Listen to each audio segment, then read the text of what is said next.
يا أيها النبي إنا أرسلناك شاهدا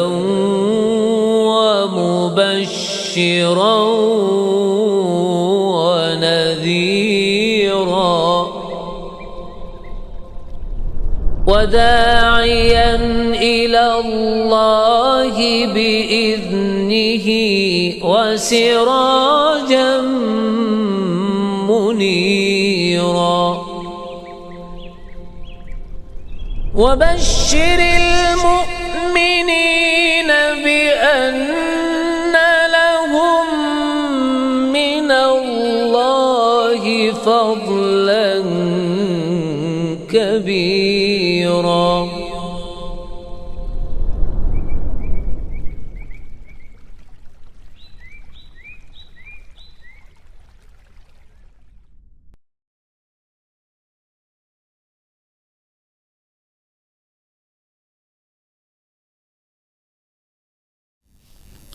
Assalamualaikum warahmatullahi wabarakatuh.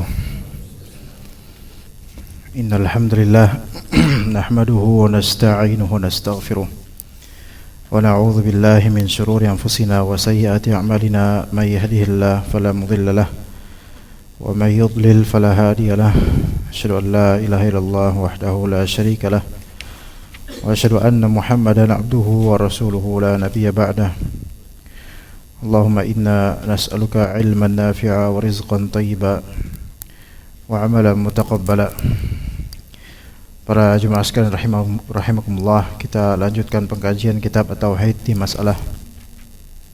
masih beri masalah tentang al-ghulu, yaitu sikap berlebihan terhadap kuburan orang-orang soleh. Dan sepertinya kita akan lanjutkan di bab ke-21 untuk siang hari ini, yang mana pada pertemuan lampau kita membahas doa Nabi sallallahu alaihi wasallam, Allahumma la taj'al qabri wathanan yu'bad.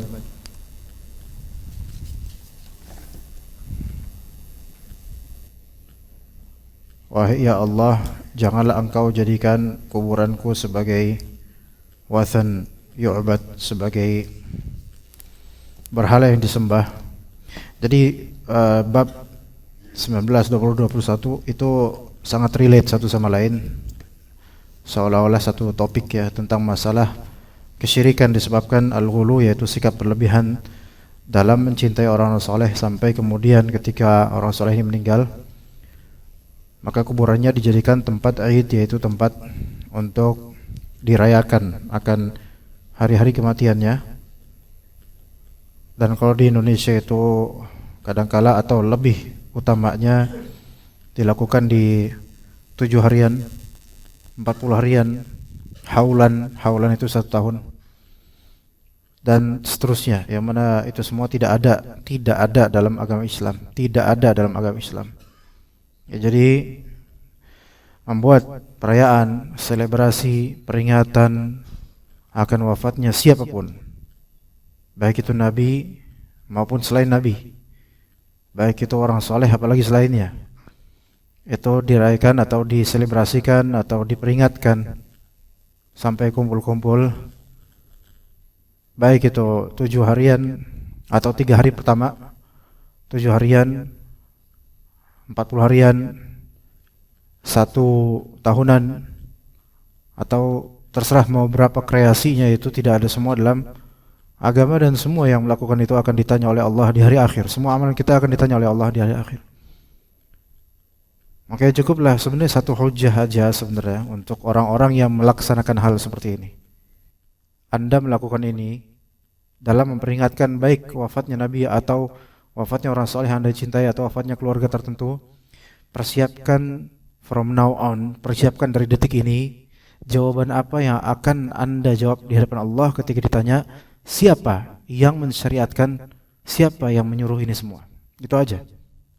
Persiapkan dari sekarang, kumpulkan dalil-dalilnya, dan kalau memang tenang dengan dalil-dalil yang salah itu, silakan bertanggung jawab nanti di hari akhir. Tapi di sini sudah diingatkan bahwasanya, sudah diingatkan selama di dunia bahwa semua ini akan ditanya oleh Allah Azza wa Jalla. Apalagi penceramah-penceramah yang motivasi orang-orang agar melakukan hal-hal seperti ini, itu lebih ditanya lagi nanti. Dan para pengikutnya itu juga akan menuntutnya, kenapa ajarkan kami hal-hal seperti ini yang Rasulullah tidak pernah mengajarkan, namun Anda yang Rasul bukan, orang mulia juga belum tentu, tapi malah mengajarkan hal-hal yang Allah tidak pernah menurunkan syariat di Al-Quran atau As-Sunnah tentang hal seperti ini secara spesifik. Ya begitu jemaah sekalian rahimakumullah. Atau Nabi SAW mengatakan, Allahumma la taj'al qabri wathanan yu'bad. Ya Allah, janganlah engkau jadikan kuburanku sebagai berhala yang disembah. Ini menunjukkan bahwasannya, kalau misalnya kalimatnya, janganlah engkau jadikan kuburanku sebagai berhala yang disembah. Wathan itu berhala. Nah, ini menunjukkan wathan itu adalah suatu label untuk apapun yang disembah selain Allah. Baik itu berupa patung yang dibuat berbentuk manusia atau makhluk hidup, baik itu berupa bebatuan tertentu, baik itu berupa pohon tertentu, baik itu berupa kuburan tertentu, termasuk kalau memang orang-orang tawaf di situ, orang-orang beribadah di situ yang tidak ada syariatnya dari Allah Azza wa Jalla dan Rasulullah, maka ini sama dengan menjadikannya sebagai apa? Sebagai berhala. Mungkin sebelum kita banyak ngaji dulu, kita menganggap bahwasanya yang namanya berhala atau pagan, ya, itu adalah apapun yang berbentuk manusia, kemudian disembah di depannya, menunduk, sujud, ruku di depannya. Ternyata tidak se-eksklusif itu makna dari berhala. Melainkan makna berhala dalam syariat Islam itu lebih luas dari itu. Bisa mencakup kuburan, yang menghancurkan komunitas Nasraniyah dari agama asli mereka adalah paganisme. Sampai beberapa dari pendeta itu mengakui bahwasanya agama kita itu pada hakikatnya sekarang yang kita lakukan adalah agama paganisme atas nama Nasraniyah, kekristenan. Karena penyembahan terhadap patung-patung. Dan antum bisa ngelihat jemaah sekalian, kalau di gereja-gereja itu tidak sepi dari patung-patung, terutama gereja-gereja barat yang besar-besar.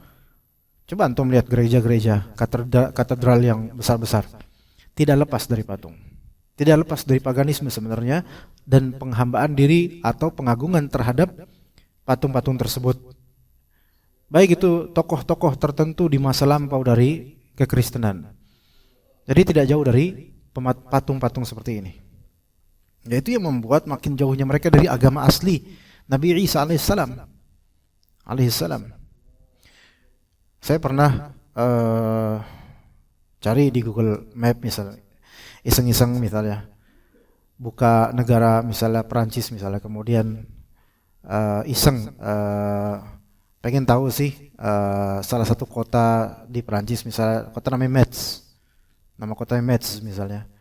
Ya kemudian ternyata ada katedral yang sangat besar di situ, masyhur, populer, besar sekali. Dan dari awal sampai akhir itu betul-betul banyak sekali ukiran-ukiran patung, banyak sekali, dan itu termasuk yang sangat legendaris dan dikenal di Perancis, bahkan mungkin di seluruh dunia. Dan seterusnya itu salah satu sampel dari betapa banyak ribuan atau mungkin belasan ribu gereja yang ada di dunia ini, yang di situ di dalamnya banyak patung-patung. Persis kata Nabi SAW. Persis kata Nabi SAW, mereka itu orang-orang yang ketika ada orang saleh wafat, kemudian mereka akan mengenang dengan membuat patung. Persis seperti itu. Nah, sebagian dari kaum muslimin mungkin untuk membuat patung itu masih sungkan. Tapi syaitan tidak tinggal diam, membisikkan kepada sebagian orang untuk menginspirasi agar bukan patung yang kita buat, karena itu terlalu kental sisi paganismenya. Terlalu kental, terlalu belatan, terlalu nyata untuk disebut paganisme. Jadi agar menjadi tetap syubhat, samar-samar, maka kuburan mainnya. Kuburan yang dulu kita waktu masih kecil, tempat yang serem, tempat banyak jin, tempat ini. Nah sekarang jadi bukan tempat jin tertentu, melainkan lahan bisnis sekarang. Ujungnya duit. Ya, sampai Nabi SAW dari 1400 tahun lalu itu sudah menyatakan, ya Allah, janganlah engkau jadikan kuburanku sebagai berhala yang disembah. Bagi kita yang sudah belajar bahasa Indonesia, apalagi sudah Allah rezekikan belajar bahasa asing, baik Arab, English, atau lainnya, orang yang logika atau orang yang intelijensinya udah terbangun untuk mempelajari bahasa demi bahasa, kiasan demi kiasan, vocabulary dan makna-maknanya, susunan kalimat, akan mengetahui makna. Janganlah engkau jadikan kuburanku sebagai berhala yang disembah, menunjukkan bahwasannya kuburan itu ada posibilitas untuk menjadi berhala. Nah, berhala itu tidak eksklusif, maknanya hanya berupa patung berbentuk makhluk hidup. Seperti di beberapa tempat kan ada banyak patung, banyak sekali itu. Ternyata bentuk yang cuman kuburan itu saja, walaupun gundukan tanah, kalau di situ dijadikan tempat untuk berulang-ulang masuk keluar untuk meminta-minta, untuk bertawasul dan seterusnya, maka ini adalah apa? Suatu penyembahan terhadap berhala yang Nabi SAW katakan, jangan jadikan kuburan saya sebagai berhala yang disembah. Ishtadda ghadabullahi ala qaumin ittakhadhu qubur anbiya'ihim masajid. Allah sangat murka kepada orang-orang yang menjadikan kuburan nabi-nabi mereka sebagai tempat ibadah. Masjid, tempat ibadah. Tempat ibadah, masjid, tempat sujud, tempat solat, tempat ibadah, tempat untuk hati betul-betul tunduk pada Allah di situ, ya. Jadi Allah sangat murka kepada orang-orang yang menjadikan kubur anbiya'ihim, kuburan nabi-nabi mereka dijadikan sebagai masjid. Allah itu murka sekali. Ketika itu disebut kemurkaan Allah, ini menunjukkan ini dosa yang sangat besar. Dosa yang besar. Jadi suatu amalan yang dilabeli hukumannya dapat murka Allah, ini berarti terkategorikan sebagai dosa besar. Ittakhadhu qubur anbiya'ihim masajid, menjadikan kubur-kubur nabi mereka sebagai tempat ibadah, masjid, tempat ibadah. Oke, masjid itu memang tempat solat, maka harus sujud tempat solat. Tapi sujud ini bisa mencakup makna untuk seluruh ibadah, yaitu ketika Anda sengaja mengkonsentrasikan ibadah di tempat tersebut, beriktikaf di situ. Iktikaf maknanya bersemayam, bermukim atau menetapkan diri di situ yang lama dengan ritual tertentu, maka ini sudah menjadi bagian dari tempat ibadah. Kuburan dijadikan tempat ibadah. Giliran masjid kadang-kadang malas ke sana. Ini fenomena yang terjadi.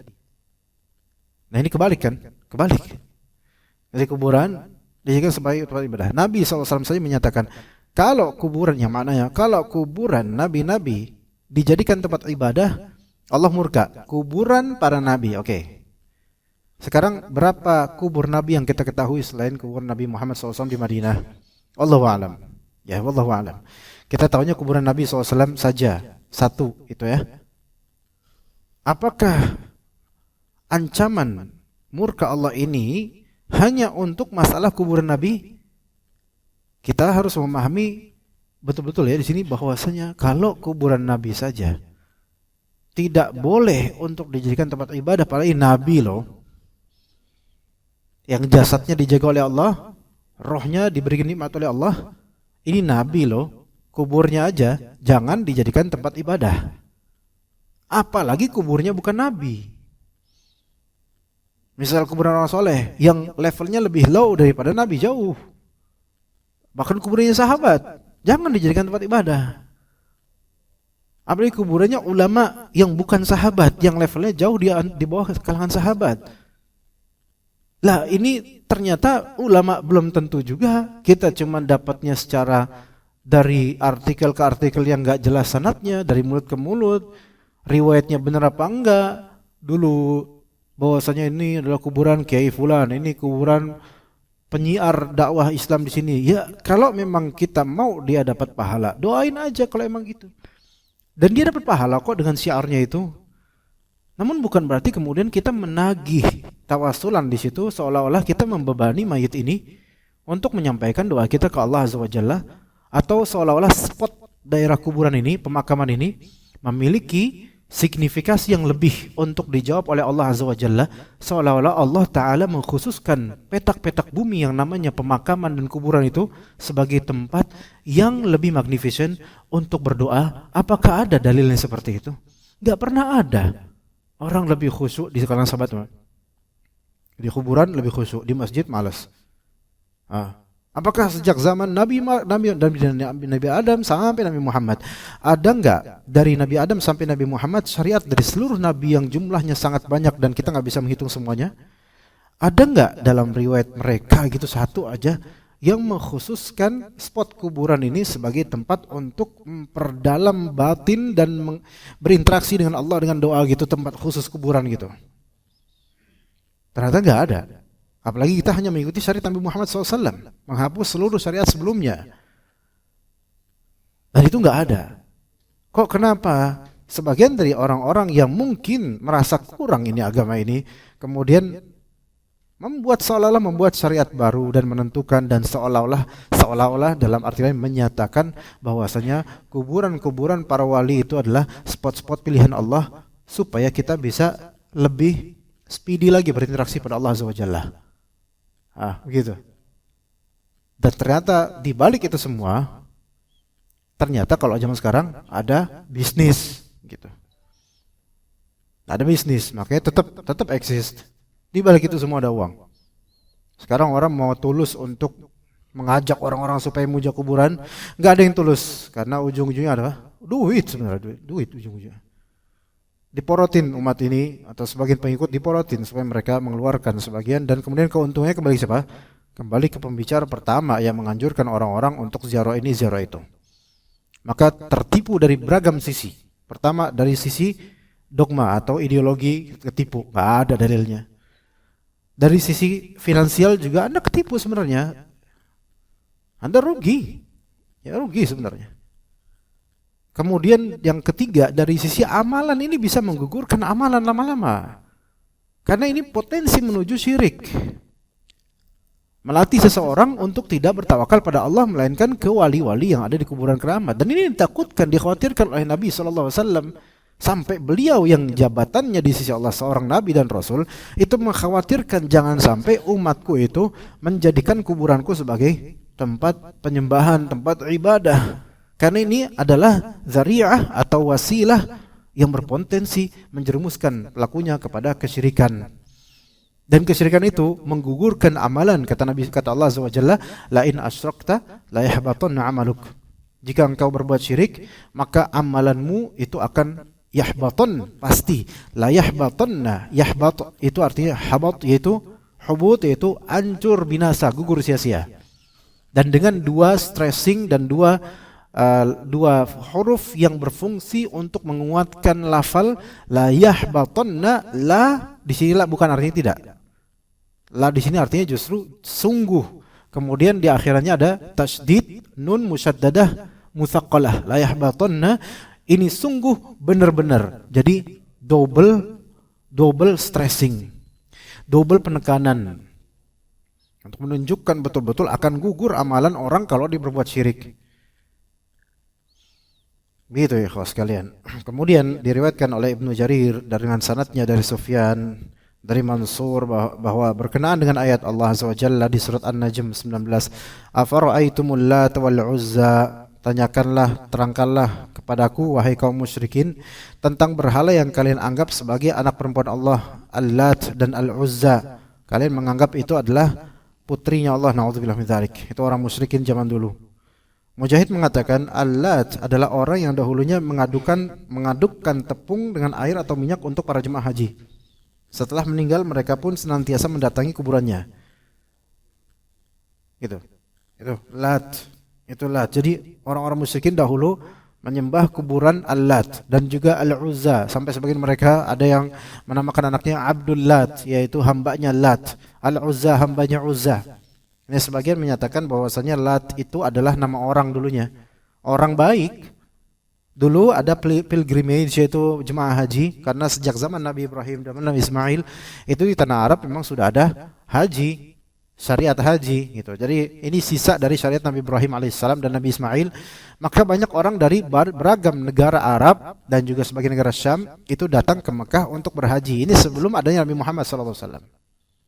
Maka mereka datang, kemudian di orang indigenous atau orang lokal situ, ada di antara mereka ada orang lokal situ namanya Lat. Lat. Ya bukan Lot. Kalau Lot itu Nabi Lut, itu beda lagi. Ini Lat, Al-Lat. Nah, Lat ini dikenal sebagai pengaduk tepung.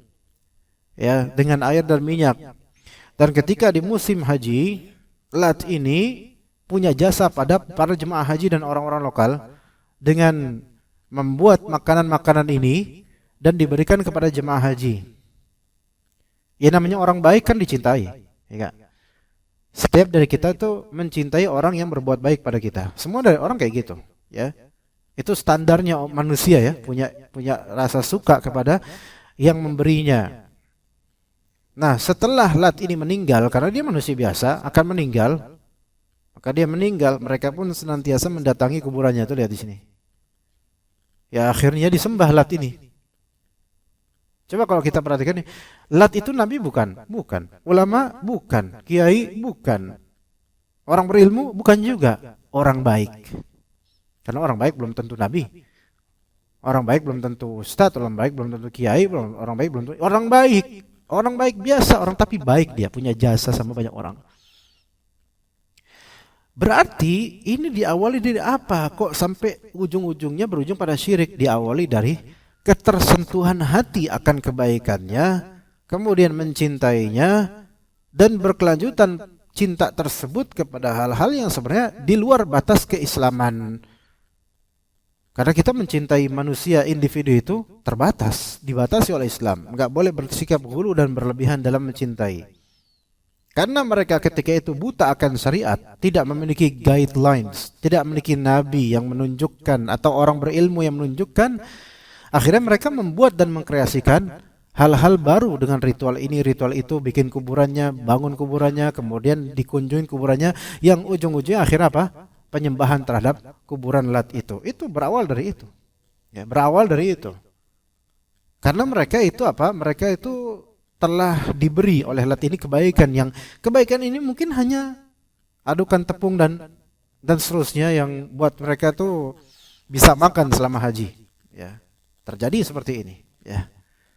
Apakah kita tidak belajar dari history atau sejarah seperti ini? Sampai sekarang pun belum tentu kita tahu, sebagian dari kita tahu kebaikan dari fulan ini yang katanya orang berilmu, katanya orang sakti, orang alim, atau ada darah keturunan dari nabi tertentu. Kemudian ketika meninggal, wah, euforia, ya semuanya seolah-olah kegembiraan gitu, semuanya apa?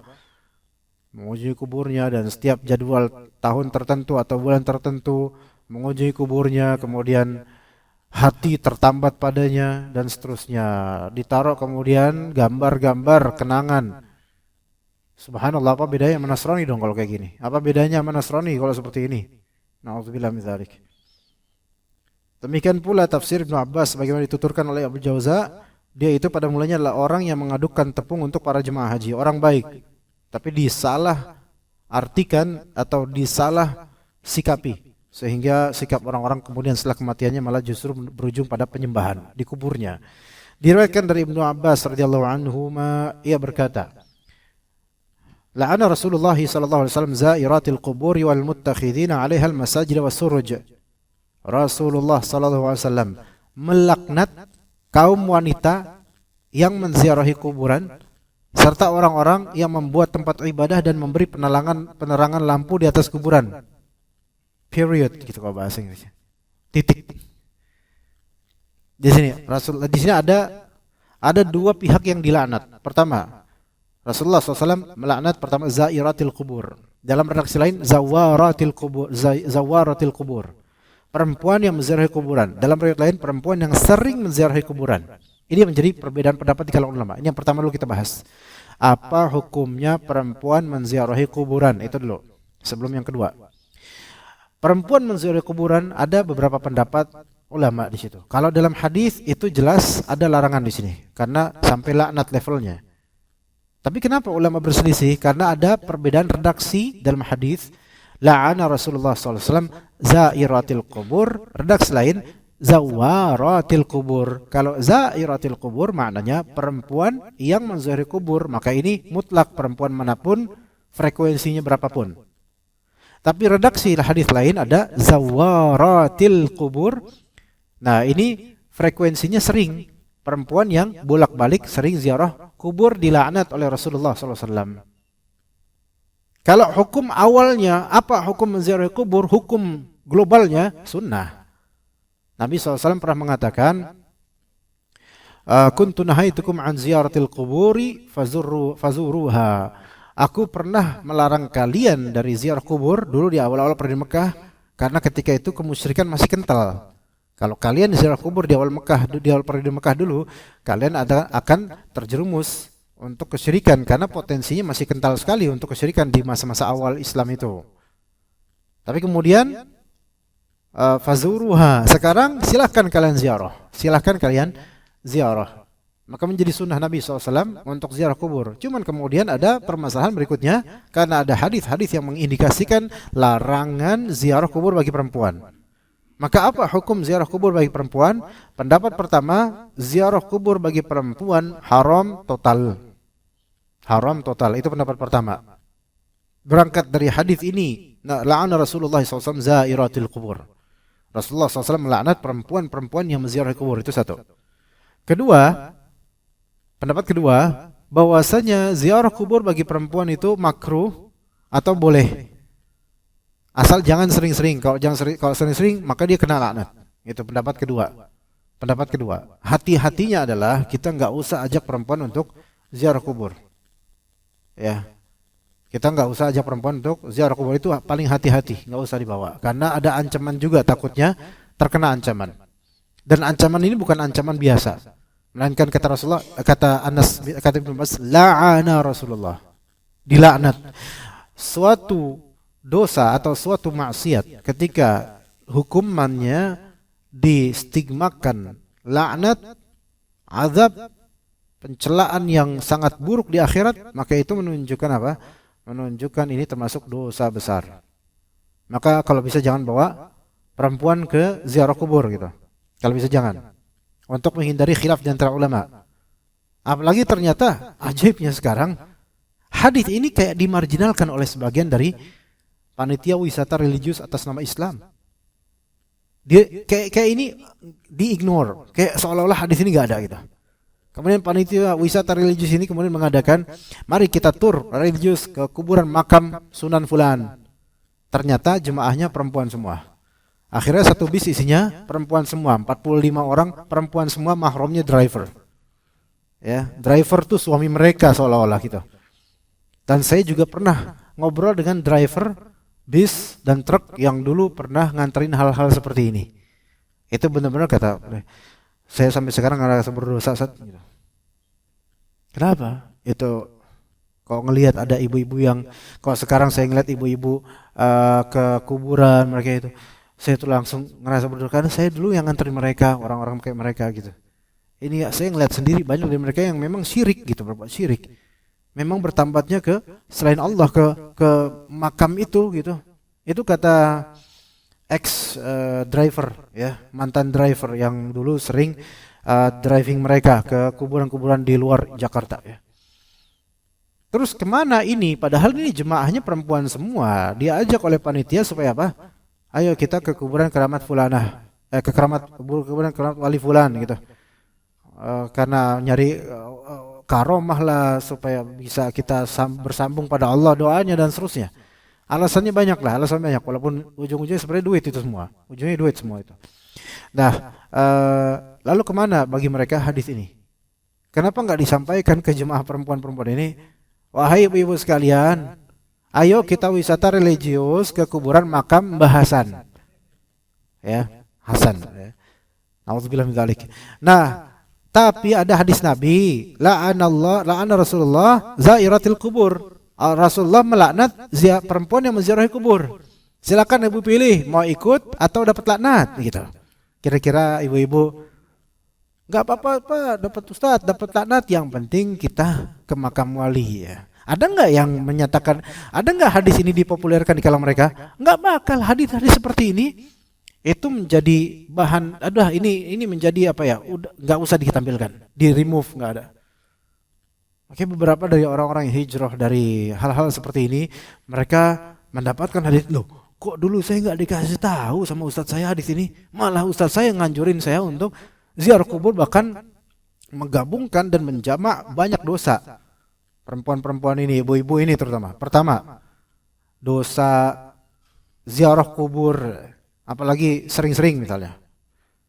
Kedua, dosa safar tanpa mahram.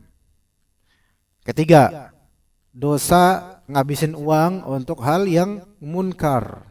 Tuh, itu dosa juga itu. Mau tambah lagi nggak kira-kira Pak? Kita bisa sampai 10, bisa nyebutin banyak.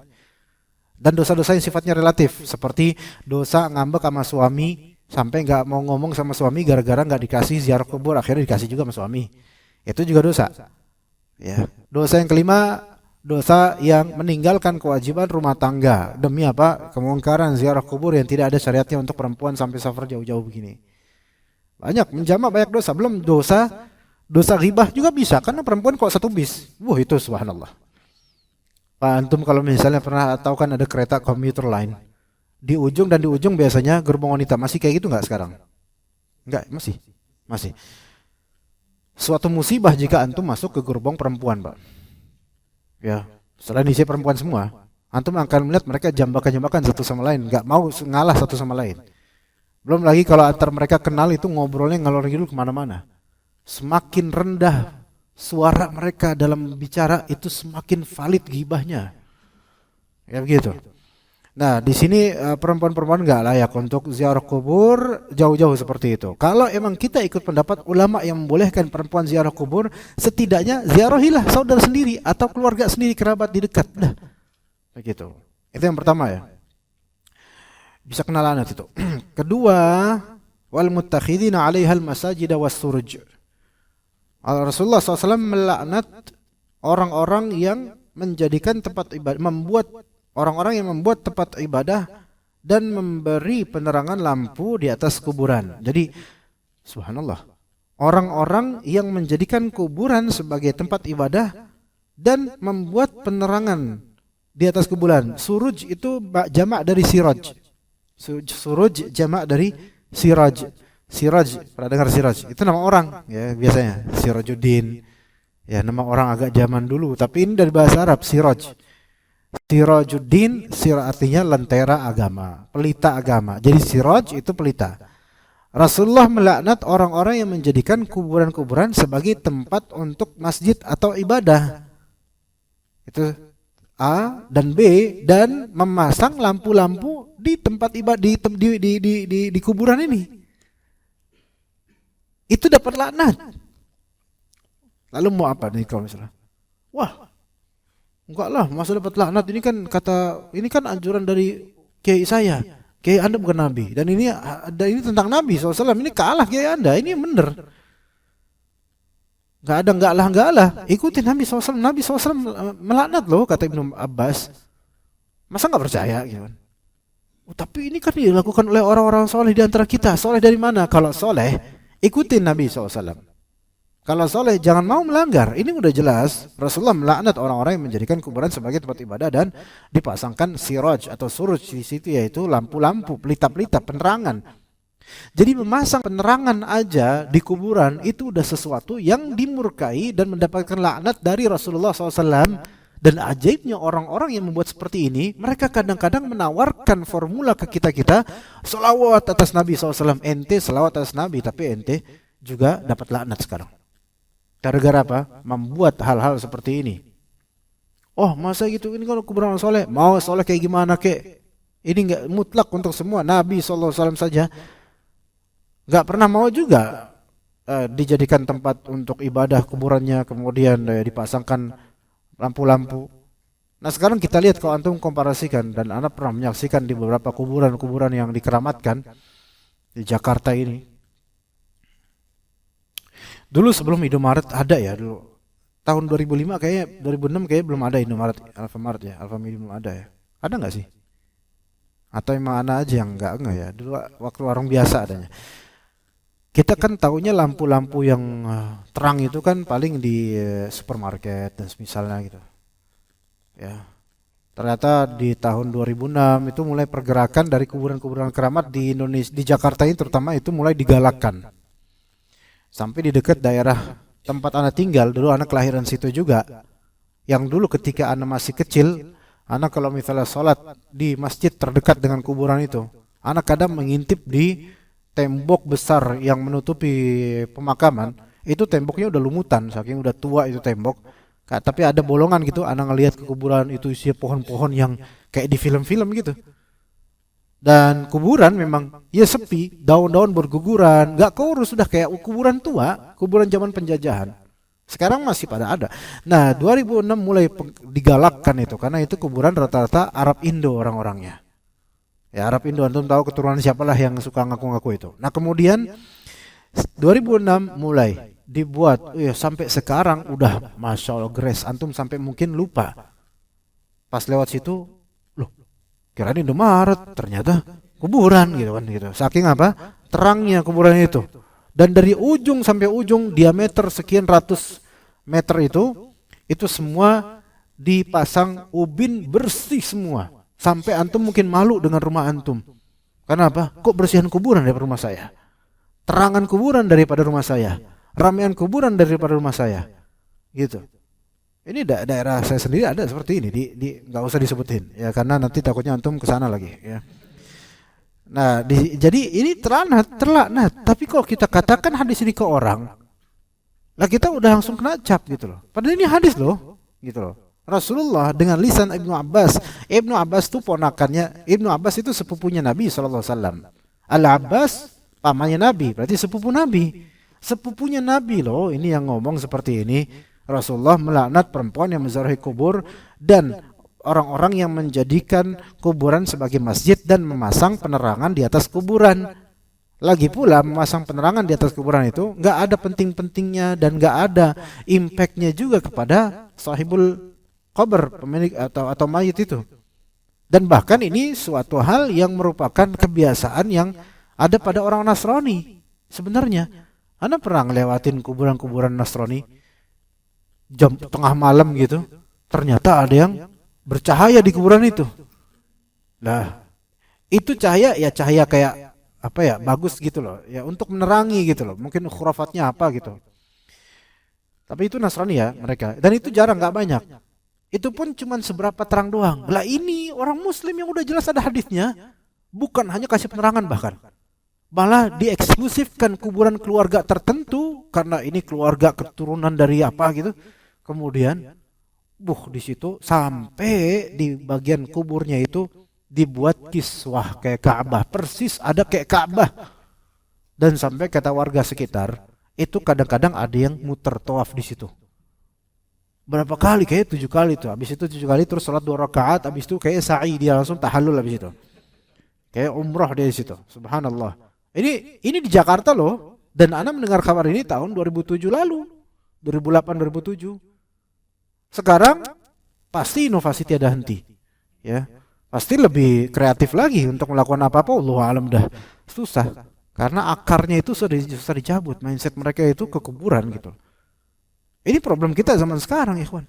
Maka kalau dikatakan negara ini korupsi, negara ini gini-gini, rakyatnya pun banyak korupsi. Korupsi apa? Ya korupsi uang juga, korupsi lahan parkir, dan korupsi agama juga dikorupsi. Disunat juga tuh hadis-hadis dihilangkan, malah pelanggaran yang lebih diutamakan. Itu seperti itu. Itu problem kita tuh banyak sebenarnya. Nah, dari kajian-kajian ini ya bukan hanya untuk mendiktekan kepada antum kenyataan, tetapi kita harus tahu ini salah. Dan kita kabarkan ke anak istri kita, keluarga kita yang masih seperti itu, lihatnya hadisnya. Antum cari di Google, ada hadisnya. Laknat dari Rasulullah SAW kepada orang yang menjadikan kuburan sebagai tempat ibadah dan memasang lampu-lampu atau pijar di situ. Antum akan dapatkan itu Google secara komplit dan jelas. Dan Allah Ta'ala menerangi ini semua dengan, Allah Ta'ala menerangi pikiran kita ini semua dengan internet yang sangat mudah diakses. Gampang kok semua ini, semua untuk dipahami gampang. Namun kenapa sebagian dari saudara kita kok nggak paham-paham? Karena pertama Allah belum kasih hidayah. Kedua, mungkin belum ada orang yang betul-betul menyerukan ini pada mereka. Ya, ketiga, adanya fanatisme di hati mereka terhadap guru tertentu. Nah, ini yang susah. Fanatisme itu menjadi hijab antara diri dengan kebenaran kadang-kadang. Begitu ya. Baik, kita cukup sampai sini insyaallah. Barakallahu fikum jami'an. Wa sallallahu ala nabiyina Muhammad wa ala alihi wa sahbihi ajma'in. Subhanakallahumma bihamdika asyhadu an la ilaha illa anta astaghfiruka wa atubu ilaik. Assalamualaikum warahmatullahi wabarakatuh.